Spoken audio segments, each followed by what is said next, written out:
Package ఇస్తున్నారు అంటే భూమి ఉన్న వాళ్ళకి భూమి ఇస్తారు మేడం, భూమి ఇస్తారు, ప్యాకేజ్ ఇస్తారు, అన్నీ ఇస్తారు. మరి లేని వాళ్ళకి ఈ 15 లక్షలు ఇస్తున్నారు. అప్పుడు కూడా ఓకే అన్నారు, ఆ చట్టంలో కూడా క్లియర్గా పొందుపరిచారండి. మేమేమంటున్నామంటే ప్రజలకు అన్ని ఇచ్చిన తర్వాత ఏమంటున్నాం సార్, ఏమంటున్నారు అంటే వాళ్ళు ఏది ఇవ్వకుండా వాళ్ళు డెవలప్ చేస్తున్నారండి, దాన్నే మేము వ్యతిరేకిస్తాం మేడం. అంతే ఎక్కడైతే మీ భూసేకరణ చట్టం ప్రకారం ఎక్కడైతే ఏదైనా ల్యాబ్సెస్ ఉన్నాయో నేను ఒకసారి కలెక్టర్ గారితో మాట్లాడాను, సరేనా? మాట్లాడి మీ అందరినీ పిలిపించి మాట్లాడేసిన తర్వాత నేను మీ దగ్గర నుంచి ఏమి అటు ఇటు పారిపోయే మనిషినేమి కాదు, తెలుసు కదా. మీ బాధ ఏమంటే మీరందరూ ఉంటేనే నేను ఉండేదాన్ని అనుకునే మనిషి తప్ప నాది. అందుకే ఆగి మీ దగ్గరకు వచ్చి విషయం ఏంటి మాట్లాడుతున్నా, ఒకరు మాట్లాడండి. ఓకే, ఇప్పుడు ఇఫ్తో కంపెనీ వల్ల మాకు అదే అక్కడ ఉన్న ప్రజలు వేరు, ఇక్కడ ఉన్న ప్రజలు వేరు. మన దగ్గర కూడా మన పక్క నియోజకవర్గం దాని ఏంటంటే ఈ బల్క్ బ్రేక్ మనకు వద్దంటాం. ల్యాండ్ ఎక్విజిషన్ ల్యాండ్ పోయింది, వేరే కంపెనీలు పెట్టండి, కానీ ఇలాంటి పొల్యూషన్ వచ్చే కంపెనీలు వద్దంటున్నాం. ఎందుకంటే విషయం ఏంటంటే ఏ కంపెనీ తీసుకొచ్చినా 50% సేఫ్టీ మెజర్స్ విషయంలో ఎక్కడ కూడా మీకు కాజు పడిపోవడం ఉండాలని చంద్రబాబు నాయుడు గారు చెప్తున్నారు. మీరు ఇప్పుడు చెప్పారు హెట్రో కంపెనీకి సంబంధించి మీరు ఏ పోరాటం చేస్తున్నారో నాకు డే ఫస్ట్ నుంచి కూడా తెలుసు. నేను చెప్తానంటే ఎప్పుడు కూడా అది కూడా ఎట్టి పరిస్థితుల్లోనే వాళ్ళు కనుక హెట్రో వాళ్ళు కూడా ప్రాసెస్ చేయకుండా ఎలా పడితే అలా చేసేస్తామన్నా కూడా అధికారంలో ఉన్నా కూడా నేను ఎట్టి పరిస్థితి బ్యాక్ స్టెప్ అయ్యింది. ఆ విషయం మీకు తెలుసు. ఇంకా ఫర్దర్గా రాబోయే కంపెనీస్ గురించి ఇప్పుడు ప్రస్తుతానికి ఫర్దర్గా ఏ కంపెనీస్ వస్తాయనేది ఇంకా మనకు కాదు.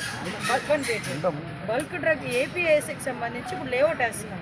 ఇప్పుడు మనకు చేస్తుంది బల్క్ డ్రగ్ కంపెనీ ఏపీఐఎస్కి సంబంధించి 1500 ఎకరాలు ఏదైతే తీసుకున్నారో ఏపీఐఎస్సీ వాళ్ళు బల్క్ డ్రగ్ గురించి ఏదైతే అకామిడేట్ చేశారో దానికి లేఅవుట్ ఫామ్ చేస్తున్నారు. ఇప్పుడు పరవాడ సెజ్లో కానీ అచ్యుతాపురం సెజ్లో కానీ ఎలాగైతే వచ్చారో తర్వాత వీటికి అక్కడ కంపెనీస్ ఇవ్వడానికి సిద్ధపడతారు. వెయిట్, నీ బాధ నాకు అర్థమైంది, నీ మాట ఏదో నాకు అర్థమైంది. ఫర్దర్గా వచ్చి ఏ కంపెనీతో అయినా పొల్యూషన్ ఉంటుంది కదా. ఫర్దర్గా బల్క్ డ్రగ్ కంపెనీలు అంటే మనకి డ్రగ్ కంపెనీసే కదా వస్తాయి, అదే కదా మీ.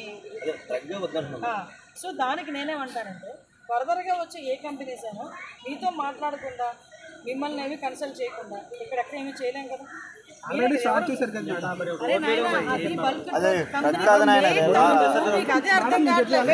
నాకు అర్థమైంది రోడ్ వేయడానికి కాదయ్యా, విన్న మాట విను. నీకు సగం అర్థమవుతుంది, సగం తెలుసుకుంటున్నారు. ఆ సగం నేను ఫుల్గా చెప్తాను, నేను ఎక్స్ప్లెయిన్ చేస్తున్నాను కదా. విషయం ఏంటంటే ఏపీఐఎస్సీకి సంబంధించి 2014 నుంచి 19 మధ్యలో మీరందరూ కూడా డబ్బులు అదే భూములు ఇచ్చారు. అప్పుడు డబ్బులు అన్నీ పడిపోయినా అన్నీ క్లియర్ అయింది. అది ఏపీఐఎస్సీ హ్యాండర్లో ఉంది. ఏపీఐఎస్సీ ఇప్పుడు ఏ కంపెనీస్ తీసుకురావాలన్నా లేఅవుట్ వేయాలి. ఎలా పడితే అలా మీకు ఈ కంపెనీ ఇక్కడ ఈ ముక్కలో పెట్టండి ఈ ముక్కలో పెట్టండి అంటే చెప్తే అవ్వదు కదా.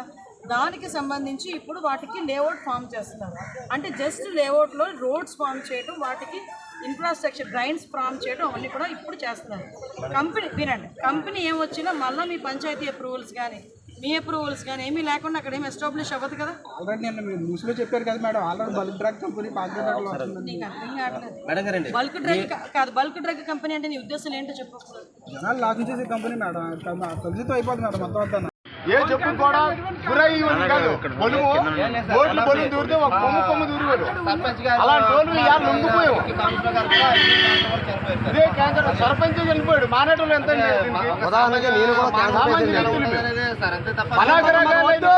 తెచ్చి కంపెనీలు తెచ్చి మా ప్రజల్లో చింపాడు.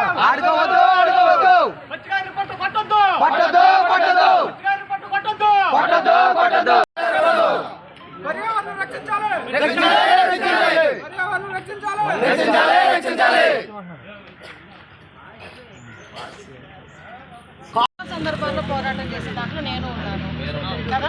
నా దగ్గర మాట్లాడడానికి ఆ 10 నిమిషాలు అయితే నా ఇంటికి వస్తారు. మీరు ఇలా మాట్లాడారు ఎంతవరకు నేను చెప్పండి. ఫోన్లో ఇప్పుడు విషయం చెప్పండి. ఇవి దించండి,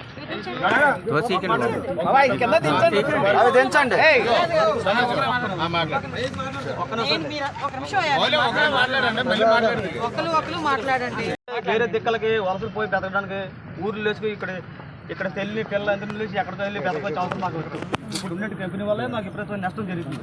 మరో కంపెనీ వస్తే మేము బతకనేమో, మా పిల్లలు కూడా భవిష్యత్తు పోతుందని మా బాధ. చెప్పారు కదా, దాన్ని బట్టి నేను ఇది మాట్లాడతాను.